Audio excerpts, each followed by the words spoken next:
সকাল প্রিয় দর্শক, চ্যানেল 24 এর নিয়মিত স্বাস্থ্য বিষয়ক আয়োজন নাফকো ফার্মা পিএলসি নিবেদিত সুস্থতার প্রতিদিন থেকে স্বাগত জানাচ্ছি আমি ডাক্তার সাদিয়া সুলতানা রেশমা। দর্শক, সারা বিশ্বে চিকিৎসা ব্যবস্থায় বিশাল ধরনের পরিবর্তন এসেছে, বিশেষ করে অস্ত্রোপচারের ক্ষেত্রেও। একসময় যেখানে কাটা ছেঁড়া ছাড়াই অপারেশন করা সম্ভব হতো না, এখন সেই জায়গা দখল করে নিচ্ছে আস্তে আস্তে মিনিমালি ইনভেসিভ সার্জারি বা ছোট ছোট কিছু ফুটা করার মাধ্যমে সার্জারি, যাকে আমরা সাধারণ ভাষায় বলি ল্যাপারোস্কোপিক সার্জারি। সেই বিষয়টি কি, সে নিয়ে আজকে আমাদের আলোচনা। তাই আমাদের আলোচনার বিষয় হচ্ছে ল্যাপারোস্কোপিক সার্জারি। এবং কথা বলতে আজকে স্টুডিওতে আমাদের সাথে উপস্থিত আছেন আমাদের দেশের একজন প্রখ্যাত শল্য চিকিৎসক। আমাদের সাথে আছেন doctor Mohammad Khalilur Rahman, senior consultant এবং বিভাগীয় প্রধান, শহীদ তাজউদ্দিন আহমেদ মেডিকেল কলেজ ও হাসপাতাল। স্বাগত জানাচ্ছি আপনাকে আমাদের এই অনুষ্ঠানে। ধন্যবাদ সাদিয়া আপনাকে এই অনুষ্ঠানে এবং চ্যানেল 24-কে এই অনুষ্ঠানে আমাকে আমন্ত্রণ জানানোর জন্য। আমরা আজকে এই যে সার্জারি নিয়ে কথা বলছি, আপনি সার্জারি নিয়ে কাজ করছেন, তো আমরা এক সময় দেখেছি যে সার্জারি মানেই হচ্ছে গিয়ে বড় এক ধরনের কাটা এবং তার মাধ্যমে অপারেশন করা, এবং আস্তে আস্তে এখন শুনছি ল্যাপারোস্কোপিক সার্জারি। তো প্রথমেই এই ব্যাপারটি একটু জানতে চাই, এই যে কাটার মাধ্যমে যে অপারেশন বা সাধারণ যে প্রথাগত অপারেশন এবং ল্যাপারোস্কোপিক অপারেশন, দুইটার মধ্যে আসলে পার্থক্যটা কিভাবে করা হয়? আসলে আমরা যখন স্টুডেন্ট ছিলাম অথবা ইন্টার্ন ছিলাম, আমি স্যার সুলেমান মেডিকেল কলেজ থেকে MBBS গ্রাজুয়েশন করেছি, তখন আমাদের প্রফেসর ছিলেন প্রফেসর খাদেমুল ইসলাম। জি, স্যারদের কাছে এরকমই শোনা যেত কথাটা যে বিগ সার্জন বিগ ইনসিশন, মানে যত বড় সার্জন তত বড় ইনসিশন। কিন্তু গ্র্যাজুয়ালি এখন এসে এই 2026-এ ব্যাপারটা এরকম হয়েছে যে বিগ সার্জন নো ইনসিশন। আচ্ছা, তার মানে একসময় যেটা বড় সার্জন মানে বড় কাটা, আর এখন বড় সার্জন মানে কাটাবিহীন অপারেশন অথবা নামমাত্র কাটা ছোট ছিদ্র করে। এটা এখন ওয়ার্ল্ড ওয়াইড এটা চলে আসছে, যেটাকে মিনিমাল ইনভেসিভ সার্জারি বলা হচ্ছে। এটা শুধু জেনারেল সার্জারিতে না, অন্যান্য ব্রাঞ্চের ক্ষেত্রেও এটা অলরেডি চলে এসেছে। তবে সবচেয়ে বেশি জেনারেল সার্জারিতে এটা অ্যাপ্লাই হয়েছে। এবং জেনারেল সার্জারির ভিতরে সবচেয়ে বেশি করা হয় ল্যাপারোস্কোপিক কোলেসিস্টেক্টমি, যেটাকে এখনও বই পুস্তকে গোল্ড স্ট্যান্ডার্ড হিসাবে অলরেডি রিটেন, লিখিতভাবে চলে এসেছে এটা অলরেডি। জি, তো এই যে আপনি বলছেন যে এখন তো আস্তে আস্তে ল্যাপারোস্কোপির দিকে ঝোঁকা হচ্ছে, কি কি অপারেশনের মাধ্যমে করা যায়? এর মাধ্যমে জেনারেল সার্জারিতে বিশেষ করে অলরেডি আমি বলে ফেলছি যে পিত্তথলির পাথর অথবা ল্যাপারোস্কোপিক কোলেসিস্টেক্টমি, যেটা অলরেডি সার্জারির বই পুস্তকে বলে এসেছে গোল্ড স্ট্যান্ডার্ড। এর বাইরেও আরও অনেকগুলো অপারেশন করা হয়। অ্যাপেন্ডিসেক্টমি ল্যাপারোস্কোপিকের মাধ্যমে করা হয়, হার্নিয়ার অপারেশন ল্যাপারোস্কোপিকের মাধ্যমে করা হয়, এছাড়া করা হয় কিডনির পাথর, সেটাও ল্যাপারোস্কোপিকের মাধ্যমে করা হয়, পিত্ত নালীর পাথর সেটাও করা হয়, ক্যান্সার সার্জারিগুলো যেগুলোর জন্য একসময় বেশ বড় করে কাটা হতো সেগুলো এখন ল্যাপারোস্কোপিকের মাধ্যমে করা হয়। আচ্ছা, আর জেনারেল সার্জারির বাইরে অন্য অন্য জায়গায়ও, যেমন অর্থোপেডিশিয়ানরা ইদানিং করতে আর্থোস্কোপি, এবং প্রত্যেকটা ব্রাঞ্চে নিউরোসার্জনরা করতেছে। মানে এমন কোনো জায়গা নেই যেখানে এই মিনিমাল ইনভেসিভ সার্জারি এখনো পর্যন্ত পৌঁছে নেই। হ্যাঁ, এবং গাইনোকোলজিক্যাল অনেক সার্জারি তো করা হয়। গাইনিতে হিস্টেরেক্টমি, যেটা আমি বলিনি, এটা যেটা হিস্টেরেক্টমি বা জরায়ুর অপারেশন একসময় বড় করে কেটে করা হতো, সেটাও এখন দেখা যাচ্ছে ল্যাপারোস্কোপির মাধ্যমে এটা সম্ভব হচ্ছে, এবং এটা বেশ পপুলার, সব জায়গায় দখল করে, এবং এটা মানে রুগীদের কাছে বা রুগীর লোকদের কাছে বেশ পপুলার হয়ে যাচ্ছে। জি, তো অবশ্যই পপুলার হওয়ার পিছনে নিশ্চয়ই কিছু কারণ আছে। তার আগে আরেকটু জানতে চাই, এই যে ল্যাপারোস্কোপিক সার্জারি, এই ব্যাপারটি আসলে ধারণাটা কিভাবে উৎপত্তি হলো? না, এটা তো প্রথমে যে যেমন সার্জারি বা শল্য চিকিৎসা, এটা তো ছিল অনেক প্রাচীনকাল থেকে। আমাদের লর্ড লিস্টার, উনি হলেন সার্জারির জনক। উনি লর্ড উপাধিটা পেয়েছেন মহারানী ভিক্টোরিয়াকে একটা ফোড়া অপারেশন করে, যেটা এপসিস বলা হয়। আচ্ছা, একটা সময় ছিল মানে সার্জনদের একটা ট্রেডিশন ছিল, যার গাউন বা এপ্রন যত পুরনো উনি তত এক্সপিরিয়েন্স সার্জন, এবং ওই একই গাউন বারবার পরতেন। কিন্তু এতে করে দেখা গেছে যে ওখানে যে জীবাণুগুলো আছে সেগুলা ওই ইনসিশনের সময় যে কাটা হইতো ওখানে অ্যাটাক করতো, ইনফেকশনের কারণে বেশিরভাগ পেশেন্ট মারা যেতেন। এবং ওই সময় 16 শতাব্দীর দিকে লুই পাস্তুর যে জীবাণু তথ্য আবিষ্কার করেছিলেন, অ্যান্টিবায়োটিক আবিষ্কার, লুই ওখান থেকে বলছে যে ইনফেকশনের কারণ হলো জীবাণু, শুরুর দিকে এটা কেউ আমলে নেয়নি, কিন্তু লিস্টার সাহেব উনি এটা আমলে নিয়েছেন এবং উনি ফেনল আবিষ্কার করেছিলেন জীবাণুমুক্ত করার জন্য ইনস্ট্রুমেন্টগুলা। আচ্ছা, এবং এটা তৎকালীন পত্রিকাতেও চলে এসেছিল। এবং একটা সময় রানী ভিক্টোরিয়া ওনার একটা এপসেস হয়েছিল, উনি ভয় পেয়ে যাচ্ছিলেন এটা অপারেশন করবেন কিনা, অপারেশন করলে নিশ্চিত মৃত্যু হবে কিনা। কিন্তু উনি যেহেতু কোনো মাধ্যমে জেনেছেন যা ওনাই এরকম একজন ভালো সার্জন, ওনার হাত দিয়ে অপারেশন করানো যেতে পারে, এই ঝুঁকিটা উনি নিয়েছিলেন এবং উনি সফল হয়েছেন। এর পরবর্তীতে লিস্টার সাহেবকে লর্ড উপাধি উনি দিয়েছিলেন এবং অন্যান্য সার্জনরাও তখন এটা অ্যাকসেপ্ট করেছিলেন। শুরুর দিকে যেটা হয়নি, এটা ছিল জেনারেল সার্জারির ইতিহাস।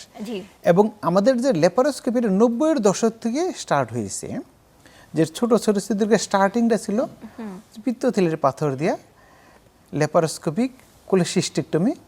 এবং বাংলাদেশের একজন সুনামধন্য সার্জন প্রফেসর সর্দার নাইম স্যার, উনি এটা স্টার্ট করেছিলেন। শুরুর দিকে প্রথমে বারডেম হসপিটাল এবং পরবর্তীতে তৎকালীন যে পিজি হসপিটাল, ওখানে এটা স্টার্ট হয়েছিল। এখন সমস্ত বাংলাদেশি ইভেন উপজেলা লেভেলে একটা ল্যাপারোস্কোপিক সার্জারি স্টার্ট হয়ে গেছে। জি, আমাদের সাধারণ মানুষ তো বলে যে ক্যামেরার মাধ্যমে অপারেশন এবং হচ্ছে কাটা ছেঁড়ার অপারেশন। তো এই ব্যাপারটা একটু জানতে চাই, ক্যামেরার মাধ্যমে অপারেশন কথাটা কিভাবে আসলো? আসলে এটা ক্যামেরার মাধ্যমেই করা হয়, হ্যাঁ, বা ল্যাপারোস্কোপির মাধ্যমে, কেউ কেউ বলে কম্পিউটারের মাধ্যমে এইভাবে হয়। পেশেন্টরা এসে আমাকে বলে স্যার আমি কেটেও করবো না, আপনি না কেটে ক্যামেরার মাধ্যমে করা হয়। এখানে আসলেও কাটা হয় না, তবে ছোট ছোট ছিদ্র করা হয়, 3 মিলিমিটার বা 5 মিলিমিটার, অথবা ক্যামেরার জন্য একটু হয়তো ইয়ে করা হয়। এটা ছোট ছোট ছিদ্র করা হয়, যেটা একসময় হয়তো 5 থেকে 6 সেন্টিমিটার একটা বড় ইনসিশন দেওয়া হতো ল্যাপারোস্কোপিক কোলেসিস্টেক্টমির জন্য আমি বলতেছি। এখন দেখা যাচ্ছে 3টা অথবা 4টা ছোট ছোট ছিদ্র দিয়ে এই একটা পোর্ট দিয়ে আমরা ক্যামেরা ঢুকাই এবং বাইরে একটা মনিটর থাকে, সার্জনের দৃশ্যে থাকে মনিটরের দিকে। মনিটরের দেখে দেখে তখন ভীষণটা অনেক বড় থাকে। তার মানে যেখানে আমি একটু ছোট একটা জায়গায়, যদি আমি ইনসিশনটা বড় দিচ্ছি, বড় করে কাটতেছি, কিন্তু ভিতরে জায়গা খুব অল্প। আবার উল্টা দিক দিয়ে যখন আমি ল্যাপারোস্কোপি করতেছি, আমি ছোট ছোট ছিদ্র করতেছি, কিন্তু আমার ভীষণটা অনেক বিশাল বড় একটা মনিটরে আমি দেখতেছি, যাতে করে আমার কাজটা অনেক সহজ হচ্ছে। একটা সময় ধারণা ছিল এরকম যে সার্জন নিজে হাত দিয়ে অনেক কিছু বুঝবে, এবং এখন দেখা যাচ্ছে হাতের কোনো ব্যবহারই নেই। তো এই পার্থক্যটা আপনার কাছে কি রকম মনে হয়, আপনি যেহেতু 2 ধরনের অপারেশনই করে অভ্যস্ত হয়ে? এটাকে মানে আমাদের মেডিকেলের ভাষা বলে ট্যাকটাইল সেন্সেশন, যেটা ল্যাপারোস্কোপিকলি পাওয়া সম্ভব না। সার্জন হাত দিয়ে ফিল করে অনেক কিছু বুঝতে পারে, ধারণা নেই। এখন আমরা সেটা কনভার্ট হয়ে গেছে, আমরা ভিজুয়ালি নিয়ে নিই। ওটার ইকুয়াল না, কিন্তু এরপর ভিজুয়ালি যে ফিলটা অনেক বড়, কারণ একটা মনিটর যত বড় হবে আমার ভিশনটা তত বড়, 10 টাইমস বড় দেখানো হয়। যার কারণে যদি আমরা ট্যাকটাইল সেন্সেশনটা পাচ্ছি না, কিন্তু ভিশনটা অনেক বড় হওয়ার কারণে আমাদের কাজটা ইজি হয়ে যাচ্ছে। তো এক্ষেত্রে উপকারিতা কিভাবে পাওয়া যায় ল্যাপারোস্কোপিক সার্জারি বনাম সাধারণ সার্জারি যেটি আমরা কনভেনশনাল করছি? আচ্ছা, সার্জারিটা তো আসলে একটা চিকিৎসার একটা অবিচ্ছেদ্য অংশ, এবং এমন কিছু ডিজিজ এখনও আছে যেটা সার্জারি লাগে, মেডিসিনে সম্ভব না, হয়তো ডিলে করা যাচ্ছে, বাট টোটাল কিউর যেটা সেটা সম্ভব হচ্ছে না। একসময় যেমন জেনারেল সার্জারিতে বলতে সবচেয়ে বেশি সার্জারি করা হতো পেটের মধ্যে, যেটাকে আমরা ল্যাপারোটমি বলা হইতাম, ল্যাপারোটমি করে পেটের ভিতরে ঢুকে যেতাম, সেটাকে আমরা ল্যাপারোস্কোপি ক্যামেরার মাধ্যমে, এই জন্যই ল্যাপারোস্কোপি শব্দটা আসছে। ল্যাপারোস্কোপি ক্যামেরার মাধ্যমে আমরা স্কোপটা দিয়ে আমরা দেখতেছি, ছোট্ট একটা ক্যামেরা কিন্তু দেখতেছি অনেক বড় করে। এটার মাধ্যমে আমরা প্রথমে আমরা একটা ক্যামেরা ঢুকিয়ে দিই, এটা হলো ক্যামেরা পোর্ট আমরা বলি। এর পাশাপাশি আমি 2 হাতে কাজ করে, সার্জন যেহেতু 2 দিকে 2টা ওয়ার্কিং পোর্ট থাকে। আচ্ছা, 2টা, কখনো কখনো অ্যাসিস্ট্যান্টের জন্য একটা পোর্ট অতিরিক্ত প্রয়োজন হইতে পারে। এই 3টা বা 4টা পোর্টের মাধ্যমে টোটাল অপারেশনটা আমরা করে থাকি। একসময় যেটা আমরা কেটে সার্জন তখন হ্যান্ডেলিং করতো, অ্যাসিস্ট্যান্ট এক্সপোজের জন্য কাজ করতো, এবং যেটা এক্সপোজের প্রয়োজন পড়ে না। বড় বড় রিট্রাক্টর একসময় অ্যাসিস্ট্যান্ট টায়ার্ড হয়ে যেত, ফেটিক হয়ে যেত কাজ করতে করতে, এনার্জি লাগতো, কারণ দুর্বল রোগ দিয়ে সার্জারি করা যেত। এখন সেটা এনার্জির পরিবর্তে ব্রেন এখানে কাজ করতেছে, কৌশল কাজ করতেছে, টেকনিক কাজ করতেছে। জি জি। তো এই যে অপারেশন করা হচ্ছে, দেখা যায় যে অনেক ক্ষেত্রে অপারেশন একটা বড় জটিলতা হচ্ছে রক্তক্ষরণ। এই ল্যাপারোস্কোপিক সার্জারির ক্ষেত্রে এই ঝুঁকিটা কিরকম হয়? এটা আরো কম, ওপেনের চেয়ে ল্যাপারোস্কোপিক এতে কম, যেহেতু মিনিমাল ইনভেসিভ। এখানে খুব ছোট 3 মিলিমিটার অথবা 5 মিলিমিটার, কোনো কোনো ক্ষেত্রে 10 মিলিমিটার একটা পোর্ট করা খুব কমই। আর ওপেনের ক্ষেত্রে 5 to 10 সেন্টিমিটার বড় একটা ইনসিশন দেওয়া হয়, তার মানে কাটা হয় বেশি, ভেসেলগুলি ইঞ্জুরি হয় বেশি, ব্লিডিং হয় বেশি। আর ছোট পোর্ট থাকার কারণে ওখানে ব্লিডিংয়ের সম্ভাবনা খুবই কম। এছাড়া ওখানে ব্লিডিংটা যখন হয়েই থাকে 10 টাইমস লার্জার দেখানো, তার মানে 1 ফোঁটা রক্তকে 10 ফোঁটা রক্তের সমান, তার মানে আইডেন্টিফিকেশনটা খুব তাড়াতাড়ি হয়। যার কারণে সার্জন রেপিড ব্যবস্থা, খুব দ্রুত ব্যবস্থা নিতে পারে। এবং কিছু কিছু সার্জারিতে ব্লিডিং হয় না বললেই চলে। আমরা এখন যেসব অপারেশন করে থাকি, দেখা গেছে একটা অপারেশন ওপেনে দেখা গেছে বেশি সময় লাগতো, আধা ঘন্টা, 1 ঘন্টা বা 1.5 ঘন্টা, 2 ঘন্টা, কিন্তু ল্যাপারোস্কোপিক্যালি তো খুব অল্প, শুরুর দিকে হয়তো বেশি, যেমন নিউ সার্জন যখন তার হয়তো একটু বিশেষ সময় লাগে, কিন্তু 2-4 বছর যখন সে এই কাজটা করতে থাকে তখন তার 10-15 মিনিট বা আধা ঘন্টা সময়ের মধ্যে করে ফেলতে পারতেছে। আর ব্লিডিংয়ের ক্ষেত্রে দেখা গেছে যেহেতু খুব আর্লি আমি ক্যামেরার মাধ্যমে দেখতে পারতেছি, খুব দ্রুত ব্যবস্থাও নিতে পারতেছি। যে ধরনের ব্যবস্থা হোক, সেটা কোগুলেশন হোক অথবা প্রেশার হোক, যেটাই হোক, খুব আর্লিয়ার আমি মেজারমেন্টটা নিতে পারতেছি। জি, তো একটি তো সুবিধা শুনলাম, আর কি কোনো সুবিধা আছে ল্যাপারোস্কোপিক সার্জারিতে? হ্যাঁ, সবচেয়ে বড় সুবিধা হলো এখানে কসমেটিক পেশেন্টের জন্য। জি, পেশেন্টের জন্য যে একটা বড় কাটা দাগ এখানে নাই, ছোট ছোট ছিদ্র, এটাও একসময় ফেট হয়ে যায়, দেখা যায় না। আচ্ছা, এটা পেশেন্টের দিক দিয়ে বা রোগীর দিক দিয়ে সবচেয়ে বড় সুবিধা হলো এটা, যে তার কোনো দাগ নেই অথবা খুব অল্প দাগ। এটা হলো পেশেন্টের দিক দেওয়ার সুবিধা। পেশেন্টের দিক আরও সুবিধা আছে, এই ছোট করে কাটার কারণে অপারেশন পরবর্তীতে তার ব্যথা কম হয়, কম, লেস পেইন আমরা বলি। আচ্ছা, লেস পেইন, এটা একটু কম হয়। ব্যথা কম হওয়ার কারণে তার মুভমেন্টটা আর্লি রিকভারি হয়, দ্রুত। যেখানে একটা কেটে অপারেশন করলে একদিন পর্যন্ত সে বিছনায় থাকতো, হ্যাঁ, শুয়ে থাকার কারণে তার কিছু জটিলতা হইতো, যেমন কিছু কিছু আমার ফুসফুসে স্টেসিস বা শুয়ে থাকার কারণে কাশি বা রেসপিরেটরি প্রবলেমগুলো এগুলো হইতো, হ্যাঁ, শ্বাসকষ্ট হইতো, যার কারণে অনেক সময় প্রায়োরিটি চেস্ট ফিজিওথেরাপি আমরা কখনো দিয়ে নেওয়া লাগতো। কিন্তু এর কারণে, এই ল্যাপারোস্কোপির কারণে দেখা যায় 2-4 ঘন্টা পরই পেশেন্ট উঠে বসে হাঁটে, এবং এটাকে আমরা অনেক সময় ডে কেস সার্জারি বলে, সকালে করে সন্ধ্যায় ছেড়ে দিই। এটা একটা বিশাল সুবিধা। যেখানে কেটে করার কারণে কমপক্ষে 1 সপ্তাহ থাকা লাগতো, এই সুবিধাটা এখানে, এবং অনেকে তো ব্যথা অনেক দিন ধরে থেকে যায়। তার মানে ব্যথা কম, তার তাড়াতাড়ি সে মানে সুস্থ হয়ে যাচ্ছে, তাড়াতাড়ি কাজে ফিরে যেতে পারতেছে, মানে normal life lead, within 1 week সে মোটামুটি সুস্থই থাকে, যেহেতু এটা ডে কেস সার্জারি। আর একটা ওপেন সার্জারির ক্ষেত্রে তাকে মোটামুটি 6 থেকে 8 সপ্তাহ সময় লাগে তার আগের স্টেজে যেতে। তো ল্যাপারোস্কোপিক সার্জারির ক্ষেত্রে বলা হয় যে অজ্ঞান করে করতে হয়, যেটি অন্যান্য ক্ষেত্রে হয়তো অনেক সময় প্রয়োজন নাও হতে পারে, তো এই ব্যাপারটা একটু জানতে চাই। ল্যাপারোস্কোপিক সার্জারিতে হ্যাঁ অজ্ঞান করতে হয়, কারণ এখানে আমরা ওই পেটটা বা অ্যাবডোমেনের একটু ডিস্টেন্স করে গ্যাস দিয়ে করা হয়। এটা যদি অর্ধেক অজ্ঞান করে পেশেন্ট অনেক সময় ডিসকমফোর্ট ফিল করে, যদিও কখনো কখনো করা যায় না যে তা না। এরপরে সম্পূর্ণ অ্যানেস্থেসিয়া দেওয়া থাকলে পেশেন্টের জন্য এবং সার্জনের জন্য, দুইজনের জন্যই সুবিধা, রিল্যাক্স হয়, স্মুথলি কাজ করা যাচ্ছে সার্জন। আর একইভাবে পেশেন্টও ব্যথা পাচ্ছে না, ব্যথা মুক্তভাবে অপারেশন চলাকালীন হয়ে যাচ্ছে। এই জন্য এটা হলো win win situation, both surgeon, patient, পাশাপাশি যিনি অ্যানেস্থেসিয়ার দায়িত্বে থাকেন তার জন্য এটা সুবিধা, এবং সময়ও কম লাগে। কিন্তু অনেকে তো এই অজ্ঞান করাকে একটু ঝুঁকিপূর্ণ মনে করেন। না, অজ্ঞানটা ঝুঁকিপূর্ণ এটা আলাদা একটা সাবজেক্ট, অ্যানেস্থেসিওলজিস্ট, এটা ওনারা দেখে থাকে। অজ্ঞান ঝুঁকির আগে আমরা কি কি ঝুঁকি আছে এটা অ্যাসেস করে নিই, আদৌ তার ঝুঁকি আছে কি না, থাকলে সেটার মেজারমেন্ট আগে নিয়ে নিই, এবং এটা করার পরেই আপনার অপারেশনটা করা হয়।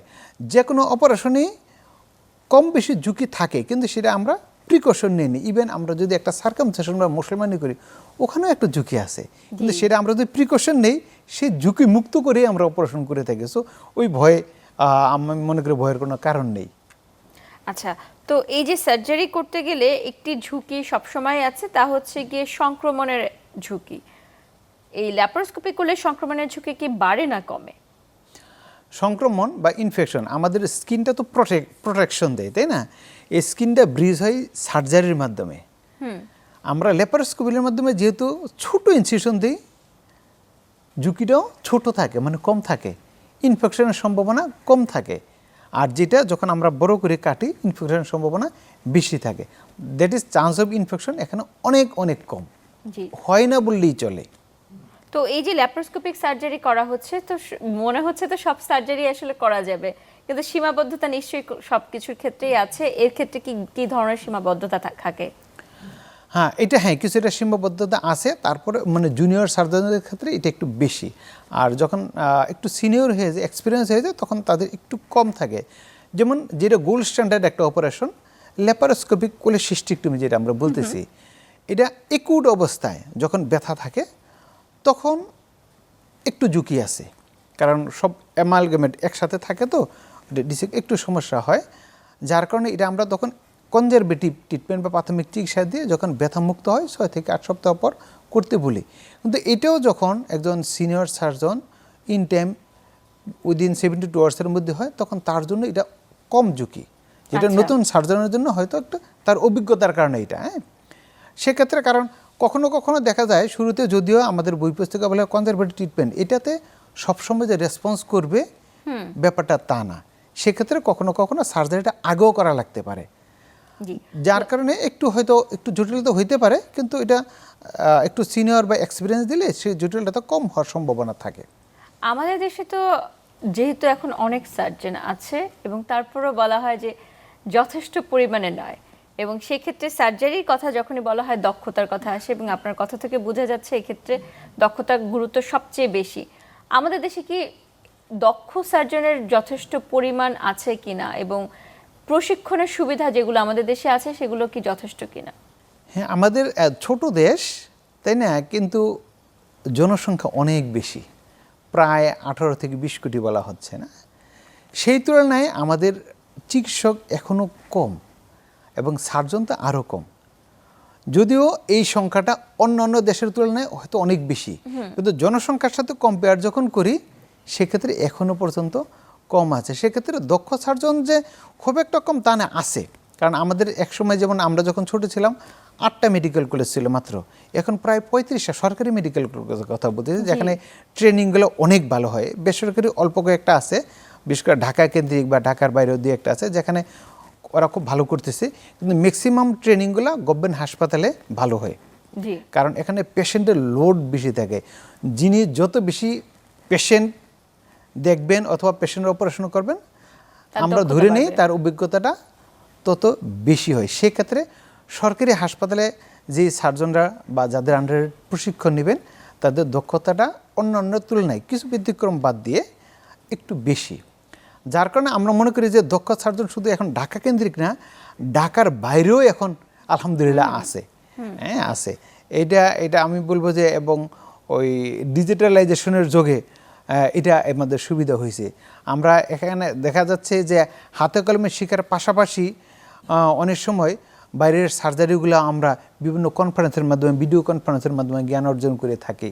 কখনো কখনো হাতে কলমে, কখনো কখনো কনফারেন্স, এর মাধ্যমে আমাদের মোটামুটি নলেজটা আমরা নিতে পারতেছি। যার কারণে সবগুলো যে ঢাকা কেন্দ্রিক তা না, ঢাকার বাইরেও দক্ষ সার্জন আছেন। সবচেয়ে বেশি দেখা যায় যে ল্যাপকল বা ল্যাপারোস্কোপিক কোলেসিস্টেক্টমি বা পিত্তথলির অপারেশনের ক্ষেত্রে এই পদ্ধতিটি ব্যবহৃত হয়। তো আপনার কাছে জানতে চাই, এই পদ্ধতি আসলে কতটুকু কার্যকর এই ক্ষেত্রে? ল্যাপারোস্কোপিক যে সার্জারিগুলো এখন করা হয় বাংলাদেশে বা বাংলাদেশের বাইরে বিশ্বে, তার মধ্যে এখনও পর্যন্ত গোল্ড স্ট্যান্ডার্ড অপারেশন বলা হচ্ছে ল্যাপারোস্কোপিক কোলেসিস্টেক্টমি বা পিত্তথলির পাথর অপারেশন, যেটা মেশিনের মাধ্যমে বা কম্পিউটারের মাধ্যমে বলেন অথবা ল্যাপারোস্কোপিক প্রসিডিউরের মাধ্যমে করে থাকেন। এটা একসময় আমরা কেটে করতাম, একসময় বিভিন্নভাবে কেটে, কখনো কখনো একদম ভার্টিক্যালি মিড লাইন ইনসিশন, কখনো কখনো সাবকস্টাল ইনসিশন, বেশ বড় একটা দাগ থেকে যেত পেটের মধ্যে, এবং এই রোগটা মহিলাদেরই বেশি হয়। যার কারণে ওনারা এটা নিয়ে কনসার্ন থাকতো, এত বড় একটা দাগ কিভাবে হয়। এটা নিয়ে সম্ভবত চিন্তা থেকেই ল্যাপারোস্কোপিক প্রসিডিউরটা চলে এসেছে।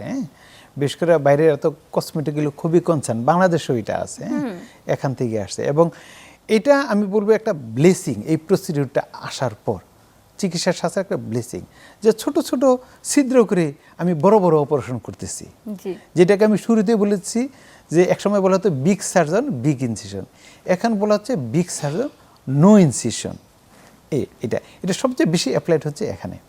আমরা ছোট 3টা অথবা 4টে, কেউ 3টা 4টা ছিদ্র করি এবং একটা পোর্ট থাকে 10 মিলিমিটার মানে 1 সেন্টিমিটার, আর বাকিগুলো থাকে 5 অথবা 3।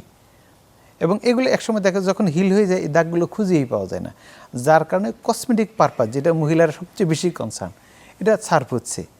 পাশাপাশি সার্জনের দিক দিয়েও, যে সার্জন একটা ক্যামেরার বা মনিটরের মাধ্যমে দেখে দেখে অপারেশন করতেছে, বিশাল একটা বড় ফিল্ড এবং তার সময় কম লাগতেছে। এবং কখনো কখনো দেখা যায় আমরা কোনো কোনো সেন্টারে আমরা যে মনিটর একটা বাইরেও দিয়ে থাকি, ওয়েটিং রুমে দিয়ে থাকি। তার মানে পার্টি যারা বাইরে টেনশনে থাকার কথা, তারা ক্যামেরার পর্দায় দেখতেছে যে কি অপারেশন সার্জন করতেছেন। ওই টাইমটা তারা তখন টিভির ক্যামেরায় বা মনিটরে পাস করে, তার মানে তাদেরও টেনশন কমে যাচ্ছে। এটা একটা বিশাল সুবিধা আমি মনে করি। তার মানে সাধারণ যারা আছে রোগীর লোকেরা তারাও চাইলে দেখতে পারে যে কিভাবে অপারেশনটা হচ্ছে বা অবস্থা কি রকম, কি অবস্থা। হার্নিয়ার কথা আমরা শুনি যে বয়স্কদের ক্ষেত্রে হয়, এবং আপনি শুরুতে বলছিলেন যে এই ক্ষেত্রেও ল্যাপারোস্কোপি করা সম্ভব। তো আসলে এটা কি সবার ক্ষেত্রেই সম্ভব? হ্যাঁ, হার্নিয়াটা শুরুর দিকে হার্নিয়া সার্জারি ল্যাপারোস্কোপিক্যালি না, ওপেনই করা হতো অন্যান্য সার্জারির মতোই। কিন্তু এখন দেখা গেছে যে হার্নিয়াটাও ওপেনের চেয়ে ল্যাপারোস্কোপিক্যালি সুবিধা। কারণ আমরা হার্নিয়ার জন্য যে ইনসিশন বা কাটা হয়, সেটা একসময় আবার হার্নিয়া হওয়ার জন্য একটা কারণ হয়ে থাকে। আচ্ছা, যেটাকে আমরা রিকারেন্ট ইনসিশনাল হার্নিয়া বলে থাকি। সেক্ষেত্রে আমরা যদি ল্যাপারোস্কোপিক প্রসিডিউরের মাধ্যমে ছোট ছোট ছিদ্রের মাধ্যমে করে থাকি, এই সম্ভাবনাটা কমে যায়।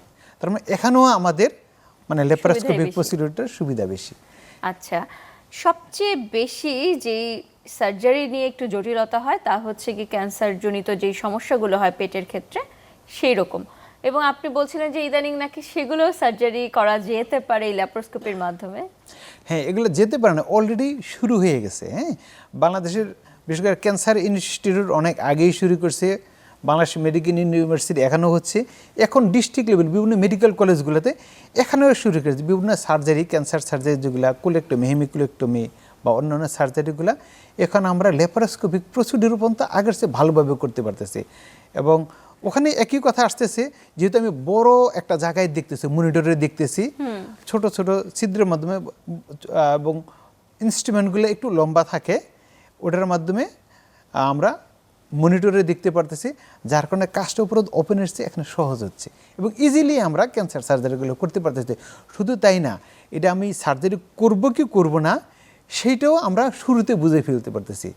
কারণ একসময় আমাদের একটা টার্ম ছিল ডায়াগনস্টিক ল্যাপারোটমি, মানে আমরা শুধু পেটটা কাটবো, এটা অপারেশন করব কি করব না, অথবা ওখান থেকে একটা স্যাম্পল নিয়ে ডায়াগনোসিসের জন্য, সেটা আমরা এখন ল্যাপারোস্কোপিক্যালির মাধ্যমে করতেছি। মেশিন ঢুকিয়ে আগেই দেখে নিলাম এটা অপারেশন সম্ভব কি সম্ভব না। কারণ কখনো কখনো ক্যান্সার সার্জারিগুলো খুব অ্যাডভান্স থাকে, পেটের ভিতরে বিভিন্ন জায়গায় ছড়িয়ে পড়ে, যার কারণে সেটা আমরা ওই বড় সার্জারি করে পেশেন্টের খুব একটা সুবিধা দিতে পারে না। কারণ এই ধরনের পেশেন্ট হয়তো খুব বেশি দিন বাঁচবে না, হয়তো 3 মাস বা 6 মাস।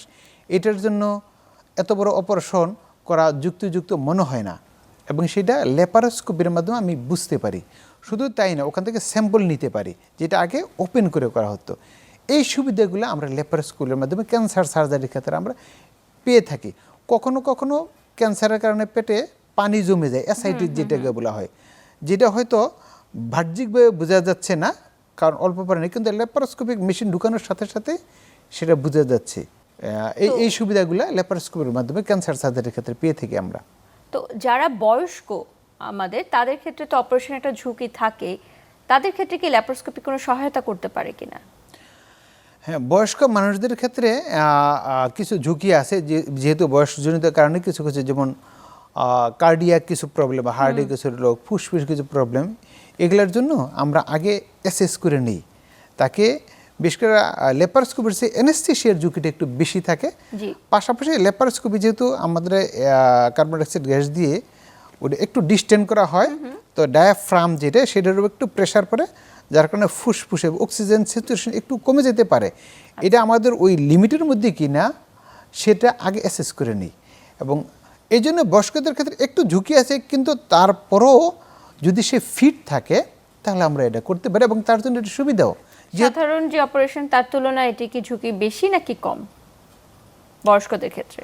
বয়স্কদের ক্ষেত্রে যদি তার ওই প্রবলেম থাকে সেক্ষেত্রে একটু ঝুঁকি আছে, আদারওয়াইজ প্রবলেম না। বিশেষ করে রেসপিরেটরি প্রবলেম যদি থাকে বা কার্ডিয়াক প্রবলেম থাকে তাহলে একটু ঝুঁকি আছে, আদারওয়াইজ ঝুঁকি না।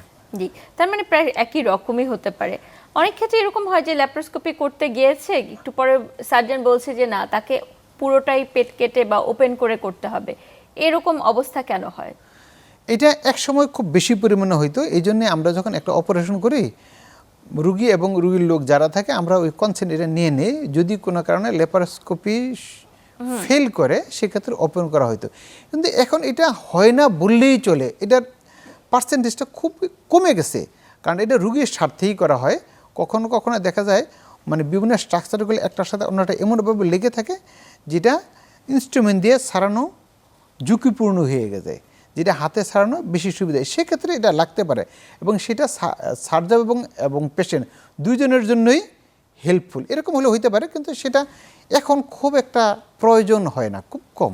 জি, আমরা কথা বলতে বলতে অনুষ্ঠানের শেষ পর্যায়ে চলে এসেছি। বিদায়ের আগে একটি প্রশ্ন না করলেই নয়, তা হচ্ছে কি অনেকেই মনে করে যে এই ছোট অপারেশন করে বা ছোট কেটে অপারেশন করলে ঝুঁকিটা আসলে কতটুকু কমে আসে বা অপারেশন কি সম্পূর্ণ হয় কিনা, সেই ব্যাপারে একটু আপনার মন্তব্য জানতে চাই। না, এখনও কিছু কিছু অপারেশন আমার কাছেও আসে যে স্যার মেশিনে করব না, কম্পিউটারে করব না, অথবা ল্যাপারোস্কোপি করব না, কেটেই করব। কিন্তু কখনো কখনো আমরা কাউন্সিলিং করে তাকে আবার ল্যাপারোস্কোপিতে নিয়ে আসি। কিন্তু একজন দুজন পেশেন্ট তখনও আসে যে স্যার না আমি কেটেই করব। সেটা এখনও আমাদের কি বলবো মানে প্রচারণা বলে এটার এখনো লিমিটেশনের কারণে হয়তো বা অজ্ঞতার কারণে হতে পারে। কিন্তু আমি বলবো অবশ্যই ওপেন সার্জারির চেয়ে laparoscopic surgery better, both for patient and surgeon. অবশ্যই। কথা বলতে বলতে অনুষ্ঠানের একদম শেষ পর্যায়ে চলে এসেছি। আপনাকে অসংখ্য ধন্যবাদ আপনার মূল্যবান সময় থেকে আমাদেরকে সময় দেওয়ার জন্য। আপনাকেও অনেক ধন্যবাদ এবং চ্যানেল 24কেও ধন্যবাদ আমাকে এই অনুষ্ঠানে আমন্ত্রণ জানানোর জন্য। প্রিয় দর্শক, আজকে এখানেই বিদায় নিচ্ছি। ভালো থাকুন, সুস্থ থাকুন।